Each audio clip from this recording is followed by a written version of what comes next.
अब हम हमारे नेक्स्ट लेक्चर में एंगल और आर्क के रिलेशन के बारे में पढ़ते हैं। तो ये एक सर्कल है बच्चे,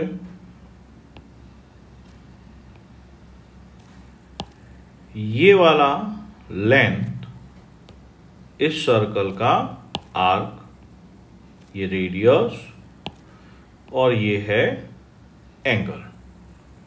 तो angle equal to arc upon radius, ये फॉर्मूला हमने छोटी क्लासेस में पढ़ा हुआ है।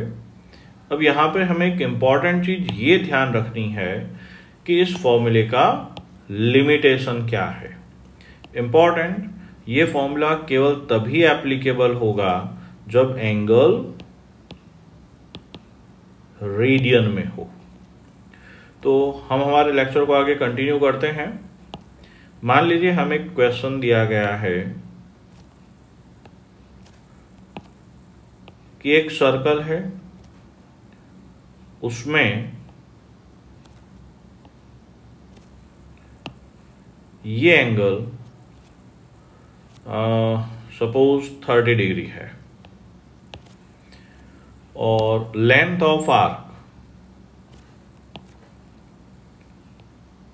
3 पाई बाय 5 सेंटीमीटर है। हमें रेडियस फाइंड करना है। तो सिंपल सा है, यही फॉर्मूला यूज आएगा। लेकिन अब हमें यहाँ पे ये ध्यान रखना चाहिए कि हमें एंगल को रेडियन में कन्वर्ट करना होगा। तो 30 degree we know that it is equal to pi by 6 radian. तो एंगल हमारे पास में है पाई बाय 6 रेडियन। आर्क की लेंथ गिवन है 3 पाई बाय 5 और यहाँ पर रेडियस आ गया। तो हमारे पास में R equal to 18 by 5 centimetre radius रहा। अब इसी पार्ट को हम आगे बढ़ाते हुए बेसिक ट्रिग्नोमेट्री का ही कुछ पार्ट समझते हैं। बहुत सिंपल है लेकिन फिर भी एक बार हम समझते हैं। ये हमारे पास में एक राइट एंगल ट्राइंगल है, A B C. Suppose this angle theta and this one is alpha. बहुत सिंपल है, राइट एंगल ट्राइंगल में 3 साइड्स होती हैं, ये हाइपोटेनियस है। अब हम स्पेसिफिकली इसको बेस नहीं कह सकते या इसको परपेंडिकुलर नहीं कह सकते। तो हम तीनों साइड्स को पहले डिफाइन करते हैं। तो what is hypotenuse? Hypotenuse side opposite to 90 degree, या हम कह सकते हैं it is longest side. What is perpendicular? It is side opposite to given angle. And how can we define base? वो साइड जिसमें side containing 90 degree and given angle. तो अब यहां पर समझते हैं बच्चे कि अगर हम थीटा और अल्फा लेते हैं तो हाइपोटेन्यूस तो दोनों के लिए ऐसी है, परपेंडिकुलर। अगर हमने थीटा एंगल लिया है तो थीटा के सामने वाली साइड ए बी, तो यहां पर हमारा परपेंडिकुलर ए बी है, लेकिन अल्फा के लिए परपेंडिकुलर बी सी होगा। बेस की बात करें तो थीटा के लिए बेस BC है और अल्फा के लिए बेस AB रहेगा। ये काफी इंपॉर्टेंट पार्ट है जो हमें ध्यान होना चाहिए। इसी तरह से एक स्पेसिफिक ट्राइंगल हम ट्रिग्नोमेट्री में बहुत ज्यादा यूज लेंगे, वो ये रहा। ट्रायंगल की एक प्रॉपर्टी है जिसको अगर हम ध्यान रखें तो चीज आसान हो जाएगी कि छोटे एंगल के सामने वाली साइड छोटी और बड़े एंगल के सामने वाली साइड बड़ी हुआ करती है। तो अगर हमने ये एंगल 37 का लिया तो ये वाला एंगल 53 का होगा। तो 37 के सामने वाली साइड पाइथागोरन ट्रिपलेट का एक पार्ट 3 के, 90 के सामने वाली साइड 5 के और 53 के सामने वाली साइड 4 के होती है। अभी हम यहाँ पर k नहीं रखें तो भी हमारा आंसर सही आएगा, लेकिन k रखने से वो एक प्रोपोर्शनल रिलेशन हो गया और k सब जगह से कैंसिल आउट हो जाएगा।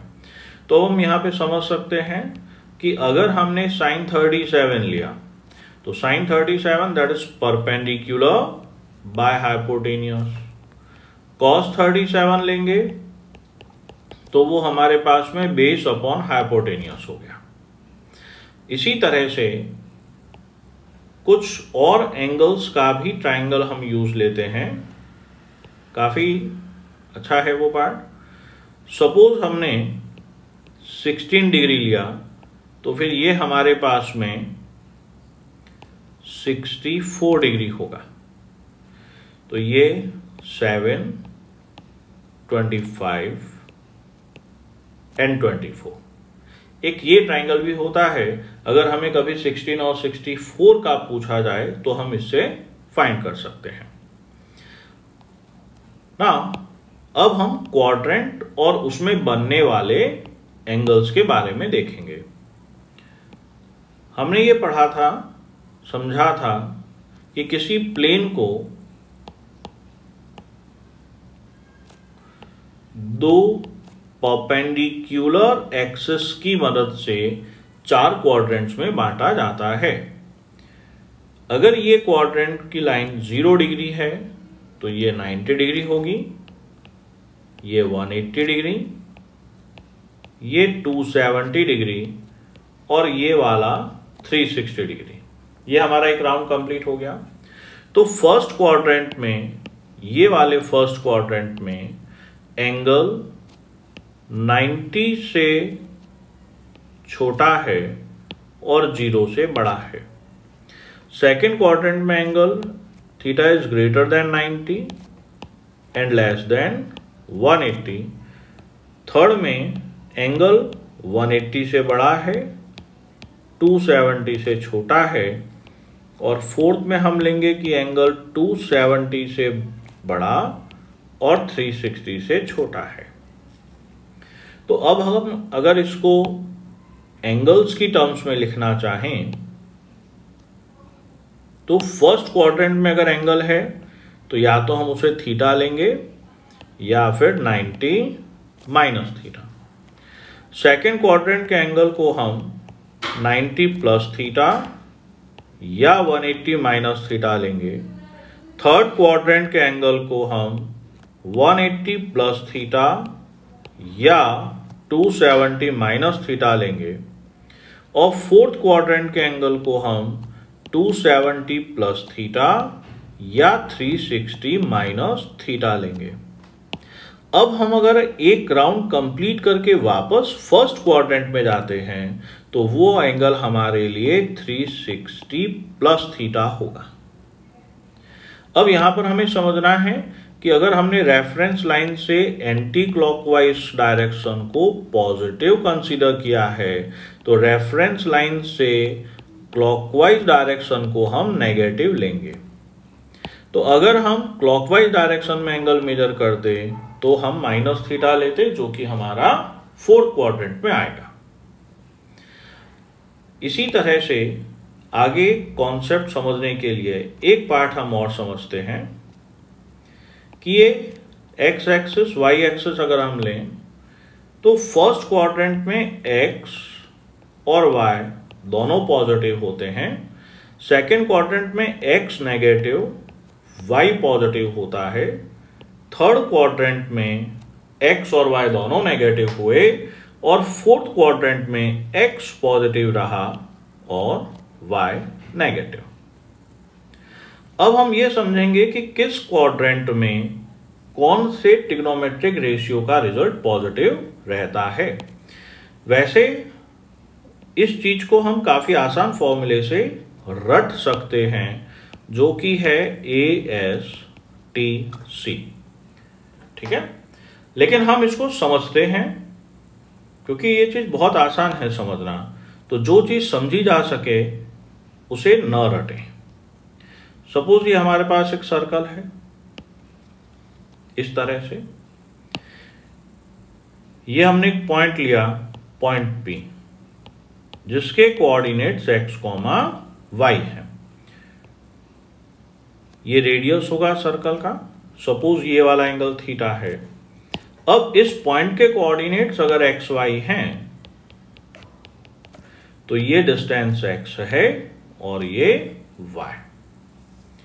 अब फर्स्ट क्वाड्रेंट में अगर हम साइन थीटा निकालते हैं तो इस डायग्राम में ध्यान से देखेंगे y/r, कॉस थीटा देखेंगे x/r और टेन थीटा देखेंगे तो ये y/x। अभी अभी हमने पढ़ा था कि फर्स्ट क्वाड्रेंट में x और y दोनों पॉजिटिव हैं, सेकंड में x नेगेटिव है, y पॉजिटिव है, थर्ड में x और y दोनों नेगेटिव हुए, फोर्थ में x पॉजिटिव और y नेगेटिव है। तो अब हम अगर सेकंड क्वाड्रेंट की बात करें जिसमें x नेगेटिव है, तो x हमारे cos थीटा और tan थीटा में आ रहा है। इसका मतलब ये हुआ कि सेकंड क्वाड्रेंट में साइन थीटा का रिजल्ट पॉजिटिव है, बाकी का रिजल्ट नेगेटिव रहा। इसी तरह से थर्ड क्वाड्रेंट में x भी नेगेटिव, y भी नेगेटिव। तो देखिए यहां पे केवल y है, रेडियस तो सर्कल का हमेशा पॉजिटिव होगा। तो थर्ड क्वाड्रेंट में y नेगेटिव है तो साइन का रिजल्ट नेगेटिव, x नेगेटिव है कॉस का रिजल्ट नेगेटिव।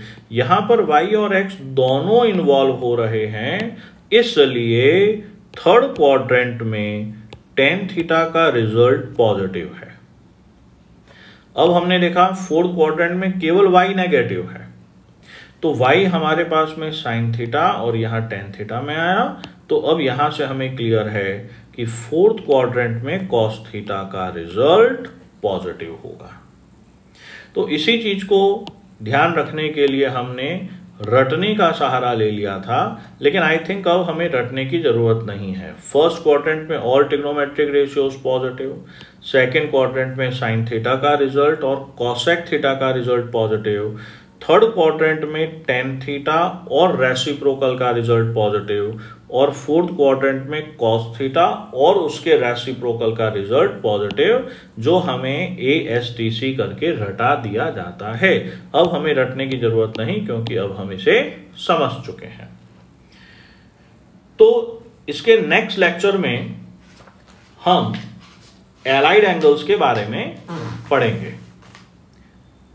होप आपको समझ में आया होगा।